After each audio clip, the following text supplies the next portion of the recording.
Mi nombre es Loreto Bar, yo soy directora de la inmobiliaria social de Techo. Lo que hacemos es desarrollar proyectos de vivienda definitiva para familias que viven en exclusión habitacional y de esa forma también ir visibilizando la problemática. ¿Cómo avanza el diálogo en la convención? ¿Qué preguntas surgen en la ciudadanía? ¿Qué dice la academia y la experiencia comparada? Bienvenidos y bienvenidas a Preguntas Constituyentes, un espacio abierto para dudas y opiniones sobre la nueva Constitución.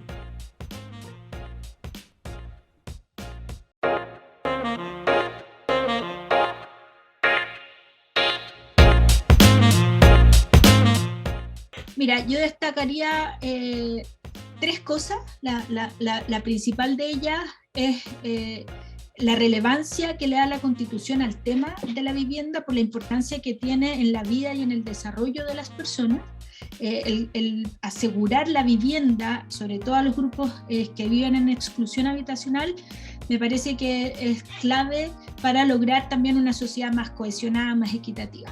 Entonces, lo primero es que exista el tema en la Constitución y que de alguna manera también empodere al Estado a poder participar de este proceso, dado que el mercado no ha logrado desarrollar de buena forma las soluciones de vivienda para los sectores más vulnerables.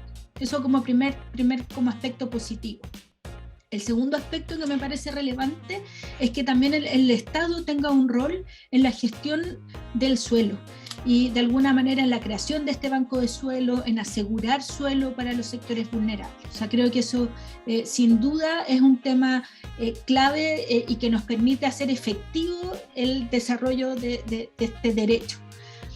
Y por último, destacar también la relevancia que se le da a la calidad y a la participación de las personas en la materialización de este derecho. Se le da relevancia a hablar de una vivienda digna, no es cualquier vivienda, y desde la dignidad reconoce también que esté bien localizada, que sea pertinente, el tema de la materialidad y sobre todo también la participación de las mismas familias y de los mismos beneficiarios de alguna manera en el proceso de construcción de su hábitat.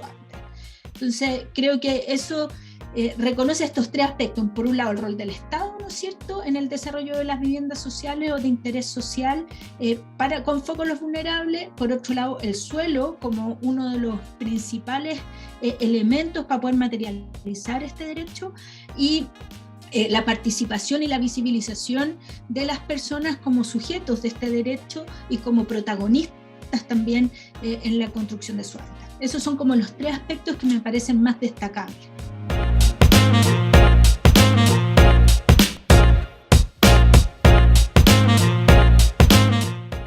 Mira, yo creo que también hay la implementación finalmente de este derecho. Creo que es algo que requiere una pensada y una reflexión mayor, que si bien la Constitución no se hace cargo, muchas veces, al menos en la propuesta que está en los distintos artículos, sí entra muy al detalle y probablemente hayan ciertos aspectos que no son ni de competencia del Ministerio de la Vivienda, ni de los actores que tradicionalmente están metidos en este mundo, ¿no es cierto? Como por ejemplo los temas de seguridad o las mitigaciones de los riesgos. Entonces hay ciertos elementos que si no hay una acción más coordinada, también hay que mirar cómo el Estado también se estructura para hacerse cargo de este derecho. Entonces creo que eso es una alerta, tener a la vista el cómo se implementan todas estas cantidades de garantías que me parecen bien significativas. Y eso también habla, por ejemplo, de que reconoce a distintos grupos vulnerables y que el Estado garantizará, por ejemplo, a personas mayores, a personas que viven en violencia intrafamiliar, y eso requiere también de una mirada muy multisectorial. O sea, yo creo que esto también plantea un desafío de intersectorialidad que no es muy típico de nuestro Estado y que creo que la Constitución tiene que recoger en otros cuerpos o en otros articulados del proceso.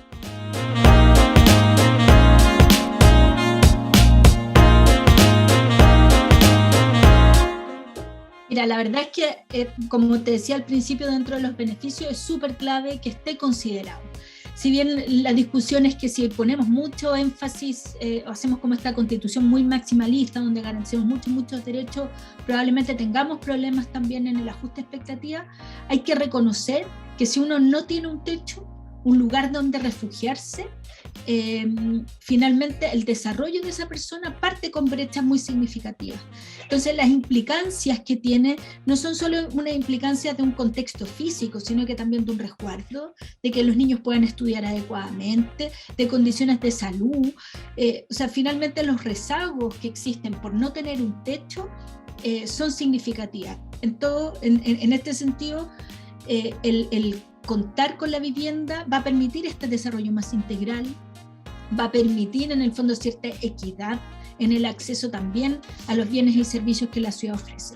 Y ese también es un aspecto que me parece relevante y que es parte de las implicancias positivas que tiene esta propuesta de resguardar el derecho a la vivienda, es que también se reconoce el derecho a la ciudad y el derecho a la movilidad como elementos que están muy correlacionados y que no son como estancos. Entonces tiene que ver como con esta integralidad que comentábamos antes que se requiere. Entonces, si esto se logra hacer, sobre todo para los sectores que viven en exclusión habitacional, esas personas no solo viven en exclusión habitacional, también viven en exclusión de la ciudad. Y si esto se logra como articular de una manera adecuada, va a tener implicancias muy positivas en oportunidades a una mejor educación, a mejores servicios públicos, a parques, en fin, a una serie de otros atributos que contribuyen a una buena calidad de vida. Entonces, las implicancias de tener una vivienda bien localizada, con acceso a bienes y servicios, de alguna manera va a permitir un desarrollo integral de las personas. No sé si con eso más o menos contesto la pregunta, pero en el fondo es una implicancia que es de una experiencia muy integrada. No es solo una experiencia física, que es lo que normalmente se entiende como una provisión de una infraestructura. Esta es una experiencia que es mucho más social, comunitaria, colectiva.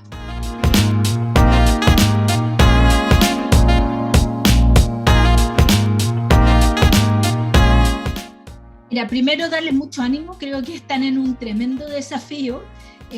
Creo que lo importante es recoger esta mirada muy integral de lo que implica el derecho a la vivienda en las personas, pero también en la implementación. O sea, como que creo que si perdemos de vista la implementación de esto, también, aunque uno quizás pueda pensar, oye, esto es bajar mucho, la implementación se verá después, pero si dejamos este compromiso, este derecho, que es una expectativa muy anhelada, es una expectativa también muy alta. Entonces, si no tenemos relativamente claro cuál va a ser el proceso, el camino para materializarlo, vamos a generar probablemente un problema mayor de expectativas, de frustraciones, y que creo que la sociedad tampoco está como con mucha paciencia hoy día. Entonces, creo que es importante que garanticemos esa integralidad a través de también otros articulados, porque tal como hemos comentado en la conversación, como invitarlos a verlo desde una experiencia que no es solo de una infraestructura, sino que también es de una experiencia donde es relevante el cómo se vive, el dónde se vive y con quiénes se vive. Entonces creo que entender también las limitaciones y restricciones que tiene el Estado es relevante para que esas expectativas sean más bien, poder entregar más bien certeza, sobre todo en esta constitución.